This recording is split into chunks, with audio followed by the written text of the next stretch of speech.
इसका आयाम को हम कई अर्थों में इसके अर्थ को समझ सकते हैं। श्वास का लंबा होना भी आयाम होना है, श्वास का गहरा होना, ठीक है, उसका नियमन होना, श्वास का फैलना, ठीक है, तो उसको हम बोल सकते हैं आयाम। और प्राण का मतलब हो गया जीवनी शक्ति। मतलब अब जीवनी शक्ति हमारे शरीर में और मन में कितनी जीवनी शक्ति है, तो उसको हम प्राणायाम कहते हैं, ठीक है।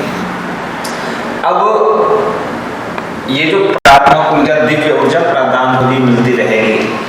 अब आप किसी संत के पास जाके बैठ जाइए 10 मिनट के लिए, देखिए आप एनर्जेटिक फील करेंगे, ठीक है।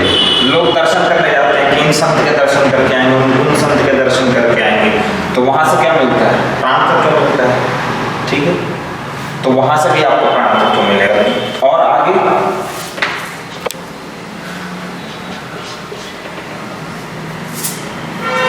प्लेस, स्थान, मैं बोलूँ कैसे ये समझ नहीं आता। जैसे आप कहीं आप जाइए तो वहाँ की चीज़ों से भी आपको चीज़ें बहुत ऊर्जा मिलती है, प्राणवान स्थान से। अब आप बनारस चले जाइए और वहाँ जाके घाट पे बैठ जाइए, कुछ मत कीजिए, आपको लगेगा कि आप बहुत एनर्जेटिक फील कर रहे हैं, ठीक है।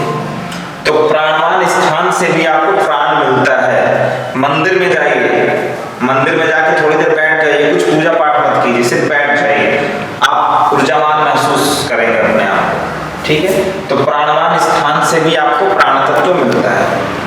फिर संगीत से ध्यान भी आएगा। नहीं, ध्यान नहीं आएगा, संगीत से भी आपको प्राण तत्व मिलता है। 5 प्रकार के प्राण हैं हमारे शरीर में। अब इन सबका अलग अलग कार्य होता है और इन 5 प्राण के ये उप प्राण हैं, ठीक है। तो ये इन चीजों को मैनेज करते हैं। तो जो प्राण है वो हमारा प्राण जो हमारा है उसका जो लोकेशन है वो हृदय और श्वसन क्रिया, मतलब कंठ से लेके और हमारा जो डायफ्राम का निचला हिस्सा है, ये जो एरिया है ये हमारा प्राण का एरिया है। तो अगर किसी भी इंसान को अस्थमा की प्रॉब्लम है, ब्रीथ से रिलेटेड किसी तरह की प्रॉब्लम है, गले की प्रॉब्लम है, तो इसका मतलब कि उसका प्राण तत्व अवरुद्ध है, उसमें कहीं ब्लॉकेज है, या कोई ना कोई वात पित्त कफ की वजह से या मौसम की वजह से या जीवन की शैली की वजह से उसमें अवरोध आ रहा है। मतलब प्राण तत्व की कमी की वजह से ये इस प्राण में पर्टिकुलर उसको कोई ना कोई प्रॉब्लम है। तो योग में जब हम डायग्नोस करते हैं किसी को, तो योग का डायग्नोसिस अलग होता है। आप मॉडर्न जो भी मेडिकल रिपोर्ट लेके आते हैं उसका कॉन्सेप्ट अलग है, इसका कॉन्सेप्ट अलग है, ठीक है। तो हम बस ये देखेंगे कि उसको श्वास से संबंधित बीमारी है, तो उसका प्राण तत्व कहीं ना कहीं अवरुद्ध है। तो प्राण तत्व को बढ़ाने के लिए, मतलब प्राण के अंदर जो ये प्राण है इसको बढ़ाने के लिए ऐसे कौन से आसन हैं, ऐसे कौन से षटकर्म हैं, ऐसे कौन से मंत्र हैं, ऐसे कौन सी मुद्राएं हैं, बंध हैं, प्राणायाम के तरीके हैं, शीतलीकरण के तरीके हैं, मतलब ऐसे कौन से ध्यान हैं, उन सबको हम अप्लाई कर देंगे। रेगुलर उस चीज की प्रैक्टिस उनको करवाएंगे तो उनका प्राण तत्व धीरे धीरे बढ़ने लगेगा। ठीक उसी तरह से जो अपान है, तो हमारा नाभि के नीचे का हिस्सा वो अपान तत्व है। तो ये क्या करता है? आंत को, किडनी को, मलाशय को, मूत्राशय को कंट्रोल करता है, ठीक है। अब इसमें अगर किसी प्रकार की किसी को दिक्कत आ गई, जैसे मान लीजिए किसी को पाइल्स की प्रॉब्लम है, तो इसका मतलब कि उसके अपान में प्रॉब्लम है।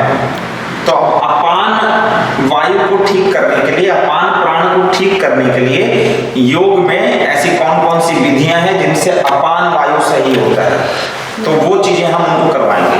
ठीक उसी तरह से उदान, उदान क्या करता है? हमारे जितने भी संवेदी ग्राहक हैं, जैसे जिनसे हम कुछ ना कुछ इनटेक करते हैं, जैसे आंख हो गया, नाक हो गया, जीभ हो गया, कान हो गया। कान से सुनते हैं, जीभ से स्वाद लेते हैं, नाक से स्मेल करते हैं, आंख से देखते हैं।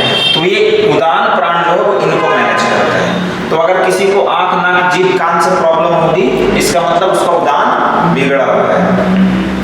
व्यान जो होता है वो पूरे शरीर में होता है, वो इन सभी को बैलेंस करता है एक्चुअली, तो इसलिए पूरे शरीर में होता है। अब पूरे शरीर से संबंधित क्या बीमारियां हो सकती हैं?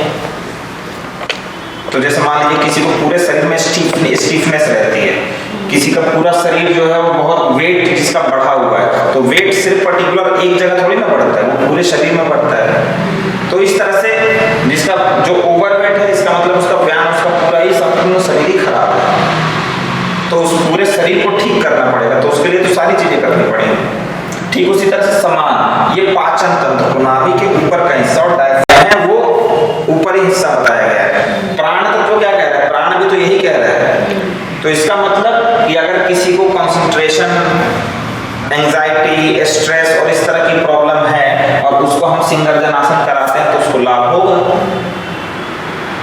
ठीक है, अब उसको आप चाहे चक्र के अनुसार से समझ लें या प्राण के अनुसार से समझ लें, बात एक ही है।